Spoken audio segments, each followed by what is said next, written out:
यादव ने अभी ट्वीट किया, आपको रोक रही हूं, मतगणना के बीच अखिलेश यादव का ट्वीट आया है। अखिलेश यादव ने ईवीएम पर पहले सवाल खड़ा किया था, इम्तिहान बाकी है अभी हौसलों का, ये कहते हुए अखिलेश यादव दिखाई दे रहे हैं, क्योंकि ईवीएम पर उन्होंने जिस तरह की टिप्पणी की थी उन सब के बीच आज ये कहते हुए कि वक्त आ गया है अब फैसलों का, ये बताने का कि इम्तिहान हौसलों का है, वो हौसलों के जरिए इस जंग को लड़ रहे हैं। एक सवाल ये बार बार उठ रहा था कि क्या समाजवादी पार्टी की तरफ से अखिलेश यादव अगर ईवीएम को लेकर एक दिन पहले प्रेस कॉन्फ्रेंस करके कह रहे हैं तो क्या उन्हें अब जीत का भरोसा नहीं है, लेकिन वापस उस रफ्तार में आते हुए आज उन्होंने ये ट्वीट किया है कि ये हौसलों का इम्तिहान है और हौसलों का इम्तिहान आज हो रहा है। अखिलेश यादव फिलहाल 69 सीटों पर उनकी पार्टी आगे चल रही है, लेकिन रुझानों के मुताबिक 120 पर आगे बढ़ते हुए प्रभु चावला जी भी अब हमारे साथ यहाँ पर स्टूडियो में जुड़ गए। प्रभु चावला जी, शुरुआती रुझान है, लेकिन 4 राज्यों को तो बीजेपी को बचाना है, असल इम्तिहान सैयद जफर इस्लाम का है और वो साधना भारती जी कांग्रेस पार्टी वाली, एमएच खान साहब बीएसपी वाले पर टिप्पणी कर रहे हैं, लेकिन इम्तिहान तो बीजेपी का है। मिड टर्म रिपोर्ट कार्ड तो ये 2024 के पहले बीजेपी के लिए होगा। प्रभु जी, बिल्कुल ठीक बात है आपकी, इम्तिहान तो बीजेपी का है क्योंकि उनको अपनी चारों की चारों स्टेट्स को रिटेन करना है। हाँ।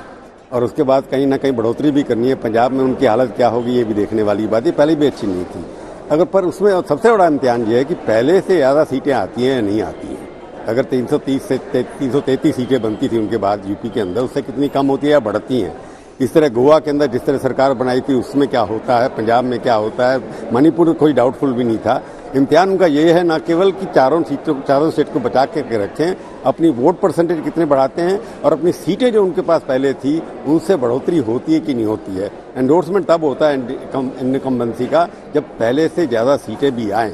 पॉपुलैरिटी कितनी है प्राइम मिनिस्टर की, उत्तर प्रदेश की चीफ मिनिस्टर कितनी है, उसका भी एक टेस्ट होगा। प्रधानमंत्री के फैसले का डबल इंजन, प्रधानमंत्री के चेहरे का डबल इंजन, सबसे ज्यादा यही बीजेपी ने प्रोजेक्ट किया था, डबल इंजन लाइए, यहां पर भी आपकी सरकार रहेगी, वहां पर भी रहेगी, तो आपके लिए चमचमाती सड़कें, बेहतर कानून व्यवस्था तमाम हम करेंगे, जो भी साधन हो सकते हैं। इम्तिहान बाकी है अभी हौसलों का, वक्त आ गया है अब फैसलों का, ये कुछ ही देर पहले अखिलेश यादव ने ट्वीट किया है। 69 पर उनकी पार्टी रुझानों के मुताबिक आगे चलती हुई दिख रही है। तमाम हम पॉलिटिकल मेहमानों के पास जाएंगे, जल्दी जल्दी एक कमेंट यहां से ले लेते हैं। विजय त्रिवेदी जी, आपके साथ ये 122 एक जो ट्रेंड हम लोग एग्जिट पोल में देख रहे थे वो रीएस्टैब्लिश हो रहा है, लेकिन उत्तराखंड में भी आप देखिए बीजेपी आगे दिख रही है, लेकिन गोवा में क्लैरिटी के साथ जो हमारा एग्जिट पोल था 20 हम दिखा रहे थे, 20 के आसपास कांग्रेस को पहुंचते हुए, बीजेपी थोड़ा और पहले 14 पर ही अटकती हुई दिख रही है।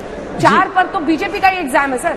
जी, 4 पर बीजेपी का एग्जाम है। उत्तराखंड का और उत्तर प्रदेश को आप देख ही रहे हैं, और उत्तर प्रदेश में मुझे लग रहा है कि महिलाओं का बड़ी भूमिका रही है। जो सारी योजनाएं थी जिस पर प्रधानमंत्री जी ने और योगी जी ने काम किया, उसका महिलाओं का वोट जो है वो बीजेपी को मदद कर रहा है, उत्तराखंड में है। और गोवा के लिए मैं फिर कह रहा हूं कि रुझान और जो नतीजे हैं उसका आ जाने के बाद भी आप कह दीजिए कि सरकार किसकी बनी। आपको बता रहे हैं, अपने दर्शकों को बता दें, उत्तराखंड अब तक 50 सीटों के रुझान आ गए हैं और 50 सीटों में से बल्कि 51 सीटों के आ गए हैं रुझानों में। अब पहले नंबर पर भारतीय जनता पार्टी पहुंच रही है। उत्तराखंड को लेकर आपको संजय जी क्या लग रहा है, उत्तराखंड में क्या फैक्टर, मोदी फैक्टर काम किया? क्योंकि धामी साहब को तो इतना टाइम ही नहीं मिला कि वो कुछ काम कर सकते, कुछ बदल सकते, कुछ दिखा सकते कि मैंने किया है। बिल्कुल, मुझे लगता है उत्तराखंड के मतदाताओं ने राज्य की सरकार के कामकाज को न देख करके बल्कि केंद्र सरकार के कामकाज को देखकर ज्यादा वोट किया है।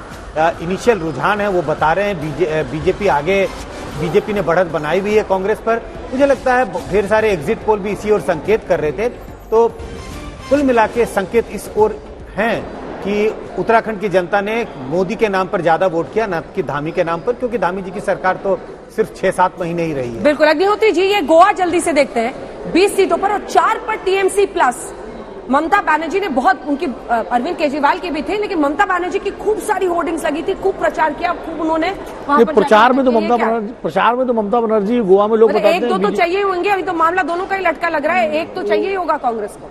हाँ, कांग्रेस को एक चाहिए होगा, लेकिन कांग्रेस को उम्मीद है शायद कि शायद एमजेपी वाले जो है वो उनके साथ आ जाएं, क्योंकि एमजीपी के लोग जिस तरह से बीजेपी के खिलाफ बयान दे रहे थे तो उससे कांग्रेस को उम्मीद है। इसीलिए कांग्रेस ने अपने नेताओं की पूरी फौज पणजी में उतार रखी है कि पिछली बार वाली चूक न हो जाए, कि पता लगा नंबर तो हैं लेकिन पीछे से जो है लग गई। ईडी चोटी का जोर लगाते हैं, बीजेपी ईडी चोटी का जोर लगा देती है। बीजेपी ने कल स्टेटमेंट परसों दिया कि वो शायद बीजेपी के ज्यादा नजदीक है। ऐसा स्टेटमेंट उनका आया है। किसका? एमजी वाला। हाँ, ये इंटरेस्टिंग है। और ये अभी से ही कहा जा रहा है कि अभी से ही गोवा पर मेहनत करने लगी है बीजेपी, क्योंकि जितने एग्जिट पोल के अनुमान थे और उनके खुद के, उनमें सबसे ज्यादा मुश्किल उनको गोवा में ही दिखाई दे रही है और वही अभी तक के रुझानों के मुताबिक बीजेपी इस तरह का मैच खेल चुकी है। पिछली बार ऐसा मैच खेल चुकी है। ऐसा मैच खेल चुकी है।